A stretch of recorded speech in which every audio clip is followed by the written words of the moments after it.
சோமிங்கிற பெருந்தேனி குருவி சாப்பாட்டுக்கு அடிமையாக இருந்தது. அது மட்டும் இல்லை, வீணான புகழ்ச்சிக்கும் ரொம்பவே அடிமையாக இருந்தது. காகம் ஒன்று தாமரை குளம் ஒன்று வச்சிருந்தது. அந்த குளத்தில் தங்க தாமரை ஒன்று தாமரை பூக்களுக்கு நடுவே இருந்தது. ஆனால் அந்த தங்க தாமரையோட ஸ்பெஷல் என்னன்னா, 6 மாதத்துக்கு அப்புறம்தான் அதை நம்ம வெளியே எடுத்து யூஸ் பண்ணவே முடியும். நம்ம வெளியூர் வேற போக வேண்டியது இருக்கு. இந்த தங்கத்தாமரையை யாராவது பத்திரமா பார்த்துக்கணும். ஆனால் ஒரு நல்ல ஆளை வேலைக்கு அமர்த்தணும். வேலைக்கு தான் ஆள் தேடணும் அப்படின்னு காகம் யோசிச்சுட்டே இருந்திருக்கு. அந்த டைமில் சோமி பறவையும் வேலை தேடி அங்கே வந்திருக்கு. ஐயா, எனக்கு ஒரு வேலை வேணும்யா. ஏன்னா எனக்கு சாப்பாட்டுக்கே ரொம்ப கஷ்டமாக இருக்குது. நீங்கள் எனக்கு 3 வேளை சாப்பாடு மட்டும் போட்டால் போதும். நான் இந்த வேலையை நல்லா பார்த்துப்பேன். சோமிக்குருவி இப்படி சொன்னதும், ஓ அப்படியா, சாப்பாடு மட்டும் போட்டால் போதுமா? பெரிய வேலைலாம் ஒன்றும் கிடையாது.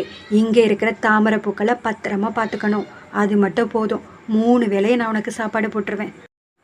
அப்படியா ஐயா, ரொம்ப நன்றி. புறா ஒன்று அந்த தாமரை குளம் பக்கத்தில் வந்திருக்கு. அந்த புறாவுக்கு அந்த தங்க தாமரையை பற்றி எல்லாம் தெரியும். இது என்ன புது ஆளை வேலைக்கு வச்சுருக்காங்க?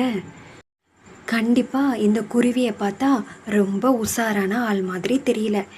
இதை ஏமாற்றி நம்ம அந்த தங்க தாமரையை எடுத்துகிட்டு போயிடலாம் அப்படின்னு புறா யோசிச்சிருக்கு. அதுக்கப்புறம் சோமி குருவியை டெய்லி புறா வாட்ச் பண்ணிகிட்டே இருந்திருக்கு. அதோட பலவீனங்களை கண்டுபிடிச்சிடுச்சு.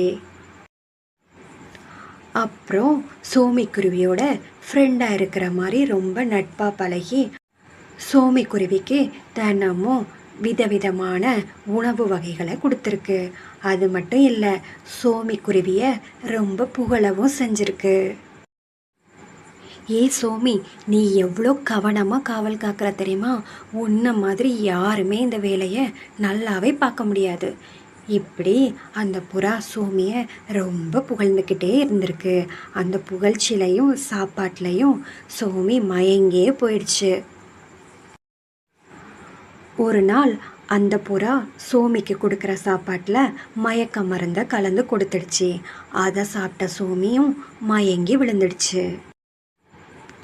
அந்த புறா, 6 மாதம் நம்ம கஷ்டப்பட்டோம்.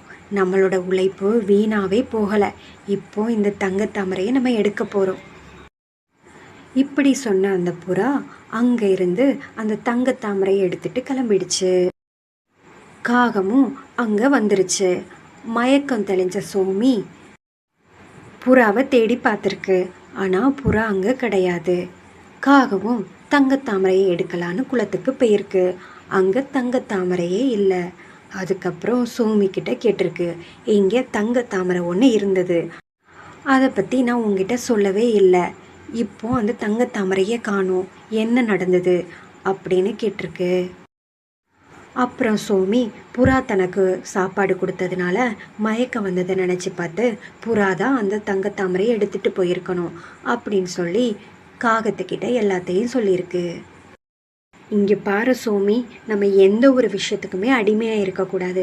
சாப்பாடாக இருந்தாலும் சரி, புகழ்ச்சியாக இருந்தாலும் சரி, அதுக்கு ரொம்ப அடிமையாக இருந்தோன்னா அதை வச்சே நம்மளை வீழ்த்திடுவாங்க. இதை புரிஞ்சுக்கோ. காகமும் புறாவை பிடிச்சு அந்த தங்கத்தாமரையை வாங்கிடுச்சு. இந்த கதை உங்களுக்கு பிடிச்சிருக்கும்னு நினைக்கிறேன். பிடிச்சிருந்தா லைக் பண்ணுங்கள், சப்ஸ்கிரைப் பண்ணுங்கள். வேறொரு கதையோடு உங்களை பார்க்க வரேன்.